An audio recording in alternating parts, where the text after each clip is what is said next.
कोल्हापुरात 3,000 कोटींच्या महापूर नियंत्रण योजनेबाबत तज्ज्ञांमध्ये साशंकता आहे।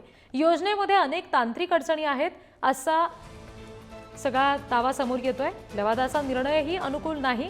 महापुराचं पाणी कुठून, किती आणि कसं उचलणार याबाबत संभ्रम आहे। कोल्हापूर मधली ही सगळी बातमी आपण बघतोय। 3,000 कोटींच्या महापूर नियंत्रण योजनेबाबत साशंकता आहे। दैनिक पुढारीचे विशेष प्रतिनिधी सुनील कदम सध्या आपल्याशी जोडले गेलेत। त्यांच्याकडून आपण तपशील घेणार आहोत। सुनीलजी, योजनेमध्ये अनेक तांत्रिक अडचणी असल्याचं सुद्धा समजतंय। काय नेमका संभ्रम या सगळ्यामध्ये निर्माण झालेला आहे? शासनानं कोल्हापूर आणि सांगलीमधील महापुराच्या नियंत्रणासाठी जागतिक बँकेच्या सहकार्यानं 3,200 कोटी रुपयांची नवीन एक योजना सुरू केलेली आहे। पण ही योजना यशस्वी होईल का याबद्दल तज्ज्ञांमध्ये साशंका आहे। कारण की महापूर काळात महाराष्ट्रातून साधारणतः 500 टीएमसी पाणी कर्नाटकात वाहून जातं।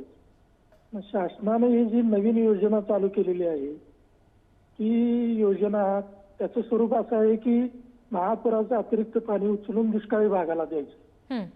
पण या योजनेतून जास्तीत जास्त 10 ते 20 टीएमसी पाणी उचललं जाईल। पण बाकीच्या पाण्याचं काय करायचं?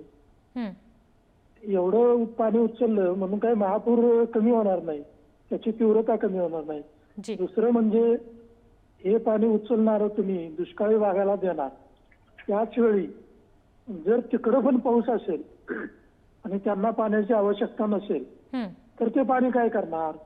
कुठं सोडून देणार, कुठं साठवणार, याचं कोणतंही नियोजन नाही। त्यामुळे ही योजना यशस्वी होईल याबद्दल तज्ज्ञांच्या मध्ये साशंकता आहे।